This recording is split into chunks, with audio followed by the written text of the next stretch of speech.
வீர வணக்கம் வீர வணக்கம் வீர வணக்கம் வீர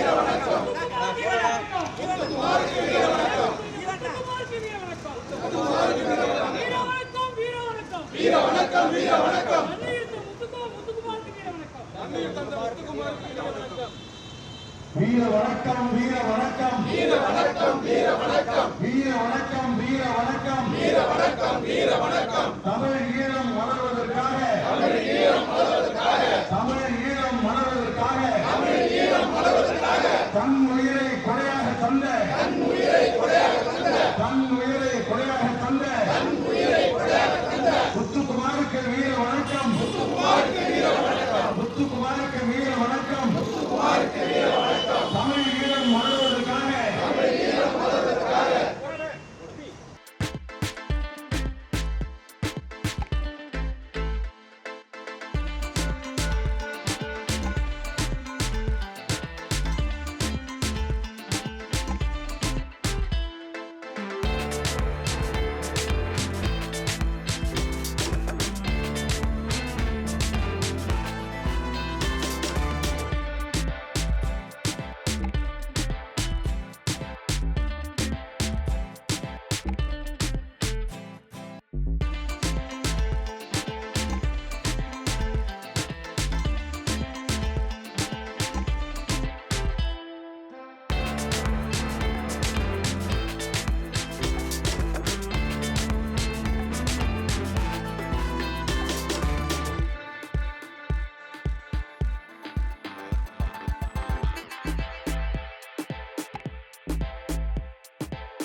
இன்னுயிர் தந்த ஈகிகளுக்கு முத்துக்குமார் உள்ளிட்ட தமிழ் ஈழ ஈகிகளுக்கு வீர வணக்கம் வீர வணக்கம் வீர வணக்கம் வீர வணக்கம் வீர வணக்கம் வீர வணக்கம் வீர வணக்கம் வீர வணக்கம் வீர வணக்கம் வீர வணக்கம் வீர வணக்கம் வீர வணக்கம் உத்தம தியாகி முத்துக்குமாருக்கு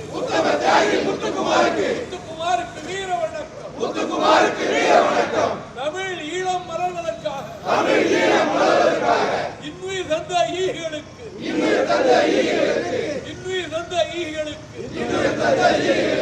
வீர வணக்கம் வீர வணக்கம் வீர வணக்கம் வீர வணக்கம் வீர வணக்கம் வீர வணக்கம் வீர வணக்கம் வீர வணக்கம் மலரட்டும் மலரட்டும் மலரட்டும் மலரட்டும் தமிழ் ஈழம் மலரட்டும் மலரட்டும் மலரட்டும் மலரட்டும் மலரட்டும் தமிழ் ஈழம் மலரட்டும் மலரட்டும் அழியட்டும் அழியட்டும் அழியட்டும் அழியட்டும் சிங்கள கொட்டம் அழியட்டும் அழியட்டும் மலரட்டும் மலரட்டும் மலரட்டும் தமிழ் ஈழம் மலரட்டும்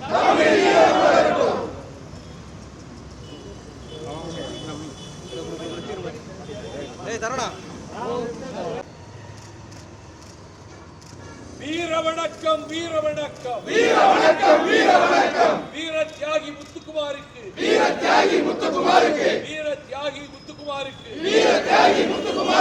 தமிழ் ஈழம் பெறுவதற்காக இன்னுயிர் ஈந்த வீர தியாகிகள் வீர வணக்கம் வீர வணக்கம் தமிழ் ஈழம் ஆயிரம் ஆண்டுகளாக தனி கொற்றம் அமைத்து அரசோச்சி வந்த தமிழ் ஈழம் போர்த்துகீசியராலும் ஒல்லாந்தராலும் பின்னர் பிரித்தானியர்களாலும் அடிமைப்படுத்தப்பட்டு 48 பிப்ரவரி 4 பிரித்தானிய அரசு ஈழம் உள்ளிட்ட சிங்கள தீவுக்கு விடுதலை கொடுத்துவிட்டு வெளியே சென்றபோது அந்த விடுதலைக்காக உண்மையிலேயே போராடியவர்கள் ஈழத்தமிழர்கள். ஆயினும் பிரிட்டிஷ்காரரினுடைய அடிமை நுகத்தடி சிங்களவன் கைகளுக்கு மாறியது. சிங்களவனுக்கு அடிமை சேவகம் செய்கின்ற வகையில் ஈழத் தமிழர்கள் கல்வியில், வேலை வாய்ப்பில், அனைத்து துறைகளிலும் ஒடுக்கப்பட்டவர்களாக, வஞ்சிக்கப்பட்டவர்களாக இருந்த காலத்தில் ஈழத்து காந்தி என்று அழைக்கப்பட்ட தந்தை செல்வா அவர்கள் காலிமுகத்திடலிலே உண்ணாநிலை அறப்போர் நடத்திய போது சிங்கள இராணுவமும் காவல்துறையும் அவர்களை தாக்கியது முதற்கொண்டு பின்னர் 57 தந்தை செல்வா அவர்கள் ஒப்பந்தம் சிங்களவர்களோடு ஒப்பந்தம் போட்டபோது அந்த ஒப்பந்தத்தை சிங்கள அரசு கிழித்தெறிந்தது. 65 அதே நடந்தது. 49 ஈழத் தமிழர்களுக்காக இயக்கத்தை தோற்றுவித்த தந்தை செல்வா அவர்கள் தொடர்ந்து காவல்துறை இராணுவத்தின் கொடிய அடக்குமுறையால் எண்ணற்றவர்கள் உயிர் பலியாக நேர்ந்ததும், தமிழ் பெண்களின் மானம் சூறையாடப்பட்டதும், தமிழர்களின் வழிபடுகின்ற ஆலயங்கள், கோவில்கள் இடிக்கப்பட்டதும், அதற்கு விடைகாணும் வகையில் சுதந்திர தமிழீழமே எங்கள் தேர்தல் பிரகடனம் என்று காங்கேசன்துறை இடைத்தேர்தலில் தந்தை செல்வா அவர்கள் 1975 போட்டியிட்டு 90 விழுக்காடு வாக்குகள் பெற்று நாடாளுமன்றம் சென்று அங்கே ஈழத் தமிழர்களுக்கு உரிய சமத்துவம் கொடுக்கப்படாததால் சுதந்திர தமிழீழமே எங்கள் இலக்கென்று பிரகடனம் செய்துவிட்டு வெளியே வந்து 76 மே 14 பன்னாகம் வட்டுக்கோட்டையில் அனைத்து தமிழ் அமைப்புகளையும் ஒன்றாக திரட்டி சுதந்திர இறையாண்மையுள்ள தமிழ் ஈழமே, அப்படி ஒரு தேசம் அமைவதே எங்கள் இலக்கு. இனி இளைஞர்கள் இந்த லட்சியத்தை நோக்கி முன்னெடுத்து செல்லட்டும் என்று கூறிய அந்த காலகட்டத்தில் 75 புதிய புலிகள் என்ற அமைப்பை தொடங்கிய தேசிய தலைவர் பிரபாகரன் அவர்கள் 76 தமிழீழ விடுதலை புலிகள் என்று பெயர் சூட்டி வட்டுக்கோட்டை மே 14, 76 பிரகடனத்தை இலட்சியமாக கொண்டு ஆயுதத்துக்கு பதில் ஆயுதம்தான், நாம் காந்திய வழியிலே சென்றால் பூண்டோடு அழித்துவிடும் சிங்கள வெறிபிடித்த மிருக வெறிபிடித்த அந்த அரசும் கூட்டமும் என்று சொல்லி நெல்சன் மண்டேலா நீதிமன்றத்தின் கூண்டிலே நின்றபோது அறவழி பயன்படாவிடில் பூரண ஆயுதம் தரித்த ஒரு அடக்குமுறை அரசை எதிர்த்து ஆயுதம் ஏந்துவதே சாலச் சிறந்ததென்று அவர் பிரகடனம் செய்ததை நினைவிலே கொண்டு ஆயுத போராட்டத்தை முன்னெடுத்து வெற்றி மேல் வெற்றி பெற்று பல்லாயிரக்கணக்கான சிங்கள துருப்புக்களை களத்திலே வென்று அவர் சுதந்திர தமிழீழம் அமைவதற்காக யாழ்ப்பாணத்திலே ஒரு அரசையே அமைத்திருந்த சூழலில் இந்திய அரசு சிங்களவருக்கு உதவுவதற்காக வஞ்சகமாக அவரை அழைத்து கொண்டு வந்து அவரிடத்தில் பொய்யான வாக்குறுதிகளையும் தந்து 1987 ஜூலை 29 கொழும்பு நகருக்கு அன்றைய இந்திய தலைமை அமைச்சர் சென்று ஜெயவர்தனாவோடு ஒப்பந்தம் போட்டுக் கொண்டதை நியாயப்படுத்துகிற வகையில் ஆகஸ்ட் 2 நம்முடைய சென்னை மெரினா கடற்கரையில் இந்திய அரசு எடுத்த முடிவை நியாயப்படுத்துவதற்கு பிரதமர் கலந்து கொண்ட கூட்டத்தில் கலந்து கொள்ளாமல் அமெரிக்காவில் மறுசிகிச்சைக்கு செல்ல இருந்த அன்றைய முதல்வர் மக்கள் தலைவர் எம்ஜிஆர் அவர்களை விமான நிலையத்துக்கு அவருடைய உடைமைகளெல்லாம் விமானத்தில் ஏற்றப்பட்ட நிலையில் போகக்கூடாத அமெரிக்காவுக்கு பிரதமர் வருகிற நிகழ்ச்சியில் கலந்து கொள்ளத்தான் வேண்டும் என்று நிர்பந்தித்து அந்த கூட்டத்தில் முதல்வர் எம்ஜிஆர் எதுவுமே பேசவில்லை. ஆனால் இந்திய பிரதமர் பேசும்போது சிங்களவர்களும் இந்தியர்கள்தான், தமிழர்களும் இந்தியர்கள்தான்.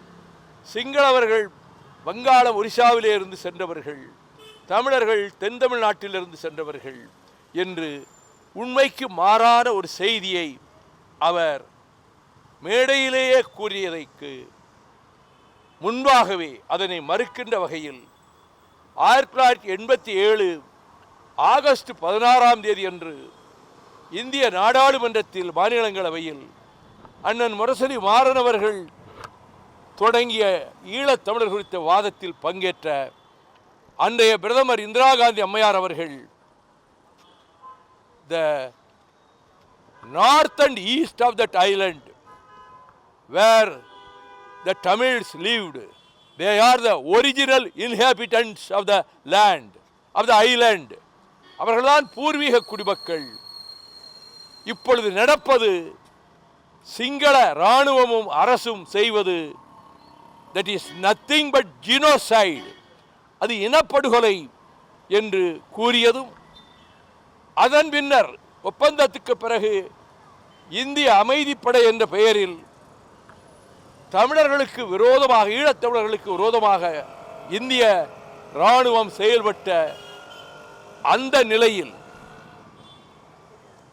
விடுதலை புலிகளினுடைய செய்தி நிறுவனங்கள், தொலைக்காட்சி நிறுவனம், பத்திரிகை அலுவலகங்கள் அக்டோபர் 8 வெடிகுண்டு வைத்து இந்திய இராணுவம் தகர்த்த போது அதே காலகட்டத்தில் சிங்கள கடற்படையால் கைது செய்யப்பட்ட விடுதலை புலிகளின் தளபதிகள் 17 பேர் பலாலி விமான நிலையத்திலேயே சிறைபிடிக்கப்பட்ட போது இந்திய பிரதமருக்கு, மாண்புமிகு ராஜீவ்காந்தி அவர்களுக்கு தலைவர் பிரபாகரன் ஒப்பந்தத்தின் அடிப்படையில் எங்களின் பாதுகாப்பு உங்கள் பொறுப்பு, உங்கள் கடமை, இதனை நான் சுதுமலை பொதுக்கூட்டத்திலேயே ஆகஸ்ட் 4 சொன்னேன்.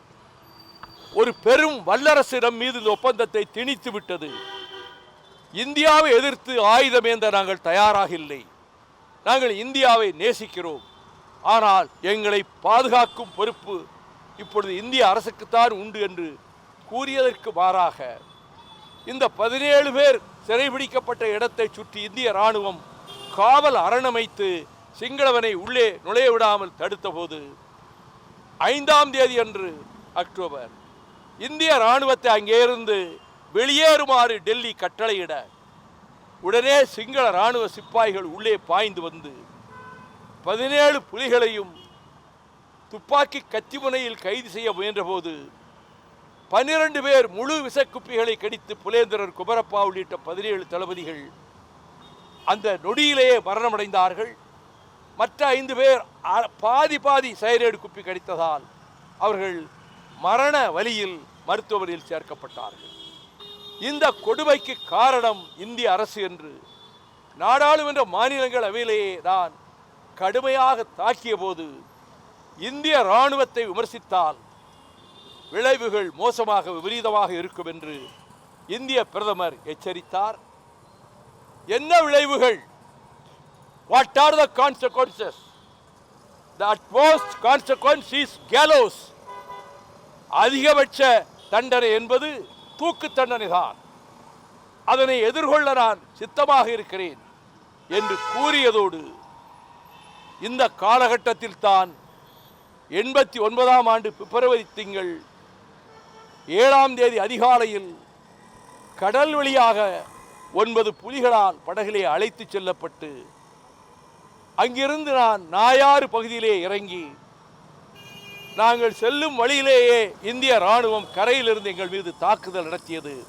அதில் உயிர் தப்பி வன்னி காடுகளுக்குள்ளே சென்று தேசிய தலைவர் பிரபாகரன் அவர்களை சந்தித்து பல நாட்கள் அங்கேயே இருந்துவிட்டு அதன் பின்னர் என் பயணத்திற்கும் நடைபெற்று வரும் திராவிட முன்னேற்ற கழக அரசுக்கும் எந்த சம்பந்தமும் இல்லை என்ற அறிக்கை வித சூழலில் நான் திரும்பி தமிழ்நாட்டுக்கு சென்றாக வேண்டும் என்று தேசிய தலைவர் மிக பிடிவாதமாக அவர் என்னை கட்டளையிடும் வகையிலே அவர்கள் வேண்டிய போது வேறு வழி இல்லாமல் சேர்ந்த காலத்தில் மீண்டும் இந்திய இராணுவத்தால் சுற்றி வளைக்கப்பட்டு எங்கள் மீது ஆயிரக்கணக்கான இராணுவ துருப்புக்கள் துப்பாக்கிச்சூடு நடத்தி அதில் நூல் இலையில் நான் உயிர் தப்பி தாய் தமிழகத்திற்கு வந்து சேர்ந்தேன்.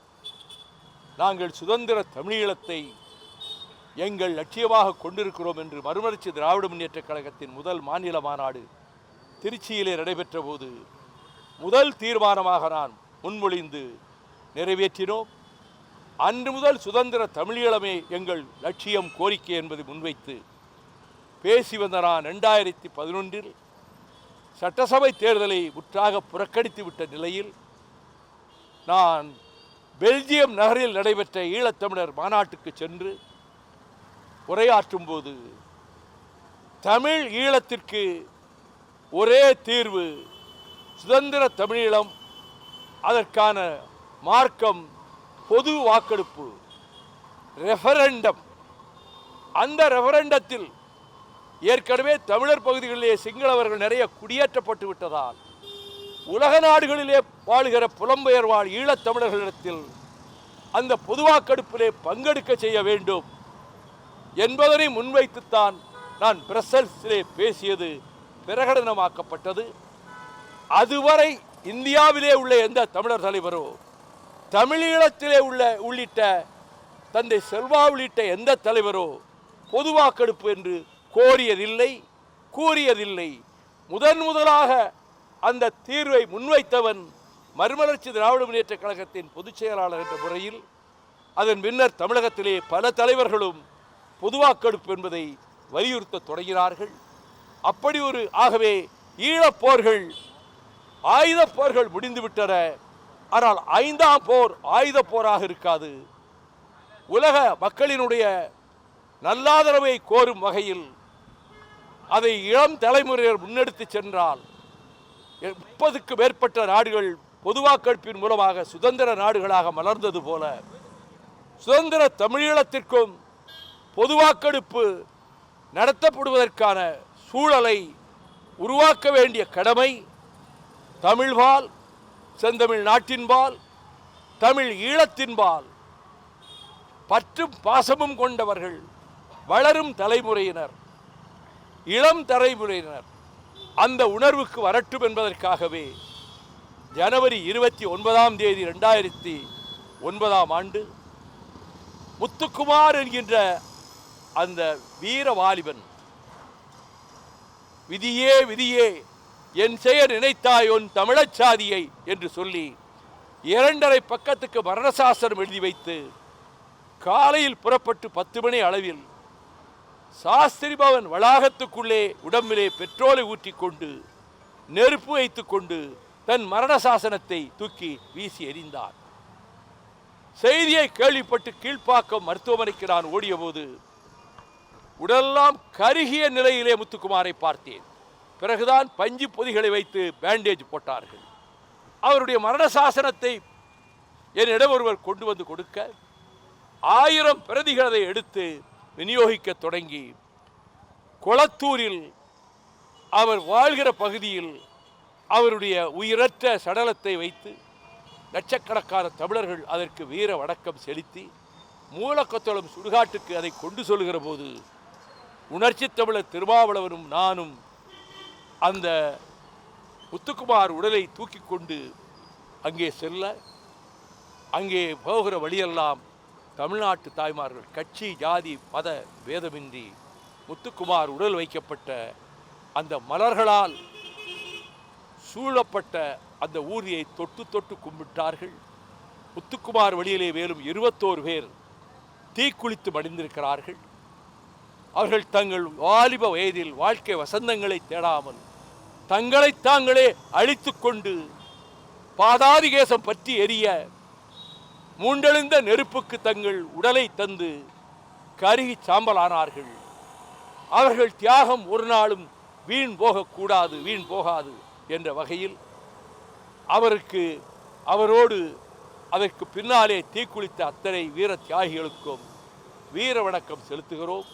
சுதந்திர தமிழீழம்தான் தீர்வு என்பதை ஜீனோசைட் ஆஃப் ஈழம் தமிழ்ஸ், ஈழத்தமிழர் இனப்படுகொலை, ஹார்ட்ஸ் ப்ளீட், இதயங்கள் ரத்தம் கொட்டுகின்றன என்ற ஒளிப்பேழையை ஆங்கிலத்திலும் தமிழிலும் தயாரித்து ஒவ்வொரு கல்லூரி வாயிலிலும் நான் தோழர்களோடு சேர்ந்து ஒவ்வொரு மாணவன் மாணவி பேராசிரியரிடத்திலே கொடுத்து அனைத்து கல்லூரிகளிலும் லட்சக்கணக்கான இந்த ஒளிப்பேழைகள் கொண்டு போய் சேர்ந்து தமிழ்நாடு புறாவிலும் அந்த ஒளிப்பேழையை நான் வழங்கியிருக்கிறேன்.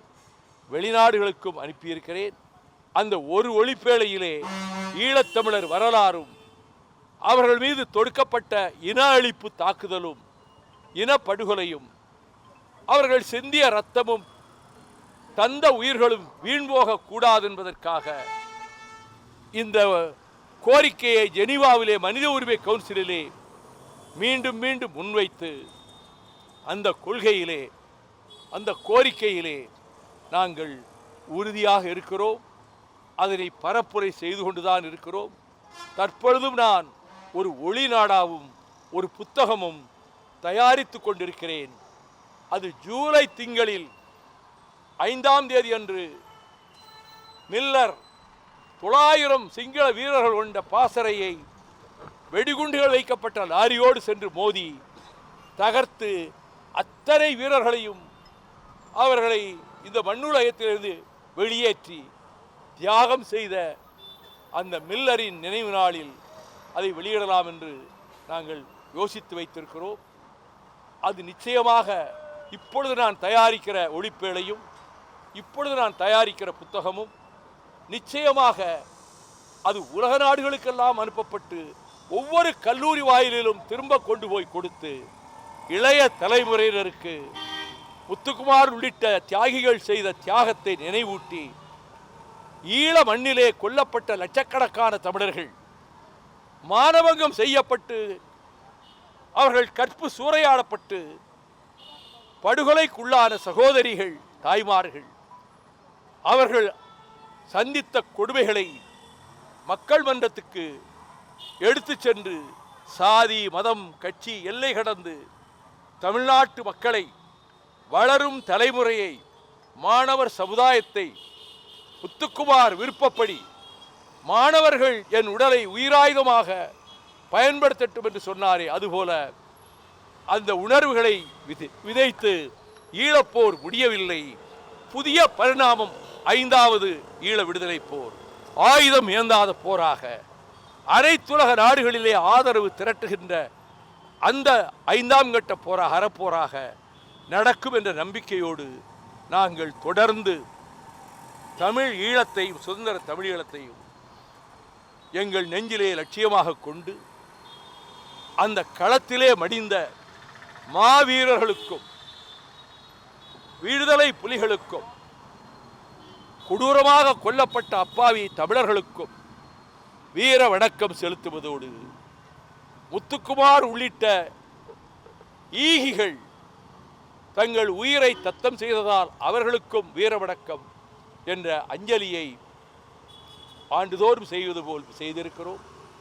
நான் மக்களை போய் சந்திப்பேன். தேர்தல் முடிந்ததற்கு பிறகு நம்முடைய தமிழ்நாட்டில் நடைபெற இருக்கிற சட்டமன்ற தேர்தல் முடிந்ததற்கு பிறகு ஓரிரு மாதங்களில் இந்த கடமையை ஒவ்வொரு கல்லூரி மேல்நிலைப்பள்ளி வாசலிலே போய் ஒளிப்பேழையையும் நாம் தயாரிக்கின்ற நூலையும் தர வேண்டும் என்று நாங்கள் திட்டமிட்டிருக்கின்றோம். அது நிச்சயமாக பலன் அளிக்கும், நிச்சயமாக உணர்வை ஊட்டும்.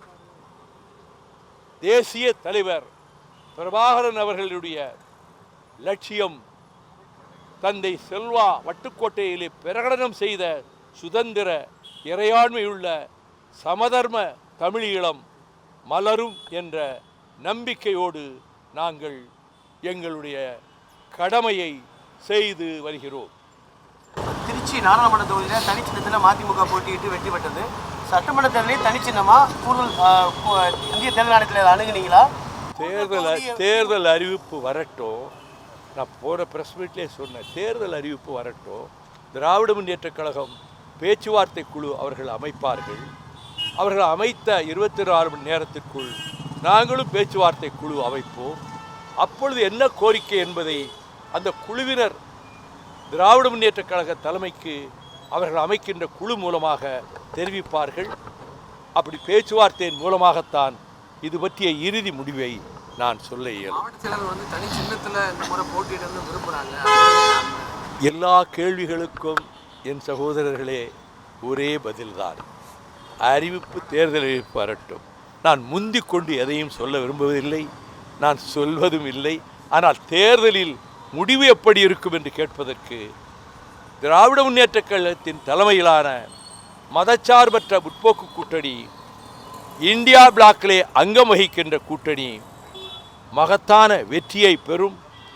திராவிட முன்னேற்றக் கழகம் மாண்புமிகு தளபதி ஸ்டாலின் தலைமையில் தனிப்பெரும்பான்மை பெற்று 26 தேர்தலுக்கு பின்னரும் இந்த திராவிட மாடல் அரசு தொடர்கிற வகையில் ஆட்சி அமைக்கும் என்பதை நம்பிக்கையாக தெரிவித்துக் கொள்கிறேன். திமுக கூட்டணியில் ஒரு தொய்வு இருக்குன்னு நினைக்கிறீங்களா? ஐவர் குழு காங்கிரஸ் அமைச்சு கிட்டத்தட்ட 2 மாசமா காத்திருக்கோம்.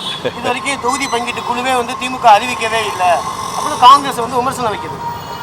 அதாவது ஒவ்வொரு கட்சியும் முந்தி ஜனவரியிலேயே கூட அறிவிக்கலாம், அதுக்கு முன்னாடியே அறிவிக்கலாம். ஆள்கிற கட்சி எந்த நேரத்தில் அது பற்றி அறிவிக்கணுமோ அப்போ அறிவிப்பாங்க. அதுக்கு நாங்கள் ரியாக்ட் பண்ணுவோம். திமுக கூட்டணியில் உரசல் இருக்குன்னு நினைக்கிறீங்க? ஒரு உரசலும் இல்லை, உரசலும் இல்லை, விரிசலும் இல்லை. நிரந்தரமான ஒருங்கிணைப்பும் தோழமையும் திராவிட முன்னேற்றக் கழகத்தின் தலைமையிலான கூட்டணியில் பரஸ்பரம் நிலவுகிறது என்பது என்னுடைய கருத்து. அதிமுக பொதுச்செயலாளர் திரு எடப்பாடி பழனிசாமி உங்க மீது விமர்சனம் வச்சிருக்காரு. திமுக மீது மதிமுக பொதுச்செயலாளர் வைக்காத விமர்சனமா? நானும் டிடிவி இந்தியாவிலே உள்ள எல்லா கட்சியும் ஒரு கட்சியை இன்னொரு கட்சி விமர்சித்ததும், பின்னொரு கட்டத்தில் அவர்கள் தோழமை கொண்டு கூட்டணி அமைத்ததும் இந்தியா பூராவிலும் நடந்து வந்திருக்கிறது, தமிழ்நாட்டிலும் நடந்து வந்திருக்கிறது. நாங்கள் 2015 உயர்நிலை குழுவையும் மாவட்ட செயலாளர் கூட்டத்தையும் கூட்டி நீண்ட ஆலோசனைக்கு பிறகு திராவிட இயக்கத்துக்கு எந்த ஆபத்தும் வரக்கூடாது, ஆக அதுக்கு தலைமை தாங்குகிற திராவிட முன்னேற்றக் கழகத்திற்கு எந்த விதமான பங்கமும் ஏற்படக்கூடாது, நமக்கென்று இருக்கக்கூடிய நம்மோடு இருக்கக்கூடிய ஸ்பார்ட்டா வீரர்களைப் போல நம்மோடு இருக்கக்கூடிய தோழர்களோடு நம்முடைய பலத்தையும் நம்முடைய பிரச்சாரத்தையும் திராவிட முன்னேற்றக் கழகத்துக்கு அரணாகவும் பக்கபலமாகவும் நிறுத்துவதென்று எடுத்த முடிவுக்கு பிறகு வேறு சிந்தனைக்கே இடமில்லாமல் கூட்டணியிலே சிறு உரசல் ஏற்படுகிற விதத்தில் கூட எந்த கருத்தும் சொல்லாமல் நாங்கள் தோழமையை பாதுகாத்து வருகிறோம். நேற்று வந்து ராகுல் காந்தி கனிமொழி சந்திச்சிருக்காங்க. ஆட்சியில பங்கு வேணும்னு சொல்லிட்டு திரு ராகுல் காந்தி பேசியதா தகவல் வந்திருக்குது. ராகுல் காந்தி சகோதரி கனிமொழி சந்திப்பது வழக்கமாக எத்தனையோ தடவை சந்திச்சிருக்காங்க, அதுபோல் போய் சந்திச்சிருக்காங்க. அங்கே என்ன பேசுகிறாங்கங்கிற விவரங்கள் திமுக வெளியிடாமல் நானா யூகமாக கேட்கப்படுகிற கேள்விக்கெல்லாம் பதில் சொல்வது அரசியல் நாகரிகமாகாது. நான் எதுவும் சொல்ல விரும்புகிறேன்.